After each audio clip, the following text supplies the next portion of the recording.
All right, this is COMM235, speech number 1. I'll be affirming that NATO should offer the Ukraine fast-track membership into the alliance. So let's start off. What is NATO? NATO, or the North Atlantic Treaty Organization, is a military and political alliance established in 1949 with the goal of providing collective security. And so the main kind of idea is that if one member is attacked, all of the members are attacked. And so, like, say one country is invaded, all 31 members, as it is today, would respond accordingly, whether if it's with military or aid. And so then a little background about Ukraine's history, and then the lead up to the war. Ukraine fell under Russian rule in the 18th century, and then later was under Soviet rule. And then in 1991, the Ukraine became independent after the Soviet Union fell. And then in 2008, a NATO summit began with an intense debate about extending a membership action plan to Ukraine. And it's kind of here when Vladimir Putin expressed how he doesn't feel the Ukraine is an actual nation state. It's not independent, and it's still part of Russia. And I think over the years that has been expressed in Russia, and that kind of view is common. 2013, 2014, there's lots of political unrest about government corruption and alignment towards Russia, and there's lots of protests. So the country was fairly unstable. In March 2014, Russia seized Crimea. That caused international outrage, and because it's so close to Ukraine, it's kind of alarming. April 2019, Vladimir Zelensky, who is the current president, won office and promised to end kind of any ties with Russian separatists and tried to root out corruption in the Ukrainian government. That's what his his campaign was based on. And then December 2021, Putin kind of started to deploy troops to the Ukrainian border and made demands to NATO saying that Ukraine is not allowed to be admitted and that they are not a nation state, they're not independent.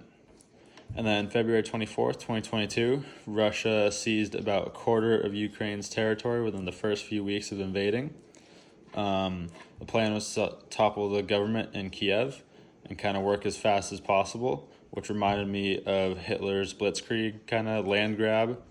And this didn't necessarily work right away, and Russia ended up kind of changing strategies and focusing on different sections of Ukraine. And so then the Ukraine fought harder than Russia realized and kind of started to hold off the Russians. In July 2022, the U.S. started supplying advanced missile launchers. This also kind of helped turn the tide. The ball is definitely not in Ukraine's court by any means, but did help defend. By September 2022, Ukraine had gained back lots of territory, liberated a lot of places, and because of this, Putin called for mobilization of 300,000 men and started to advance a bit more. And then at the same time, they started to kind of switch strategy and focus on destroying Ukraine's power sources as they went into the winter to kind of freeze the Ukrainians. And so then January 2023, with the new year, Russia starts to kind of make gains. And then so Biden agreed to give, I think it was 23 heavy U.S. tanks to Ukraine. This also cleared the way for Germany and other European countries to do so. By the end of January, Ukraine had liberated around 30,000 square miles since the invasion.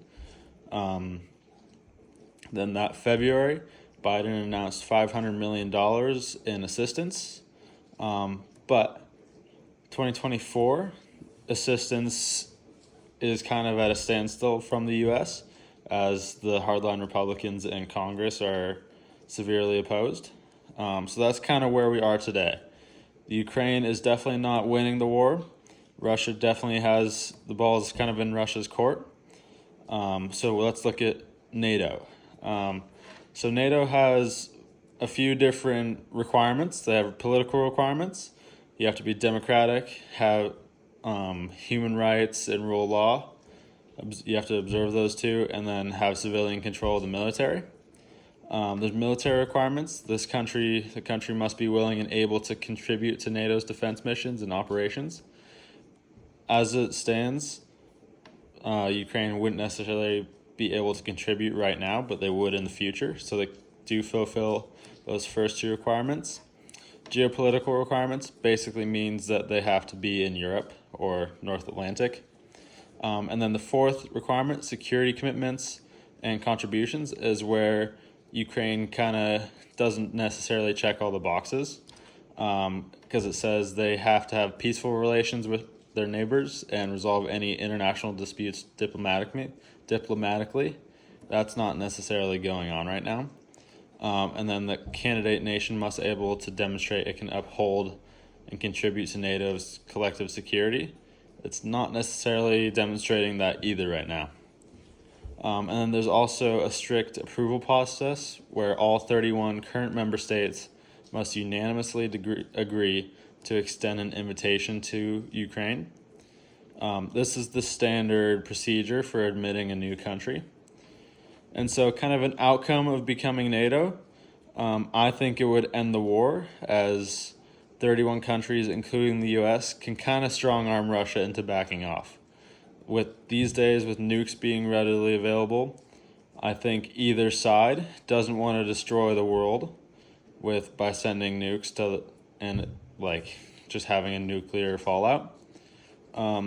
If the Ukraine is not able to become a member of NATO, I think there would be an all-out engagement conflict with Russia and potentially World War III, which would also result in those nukes.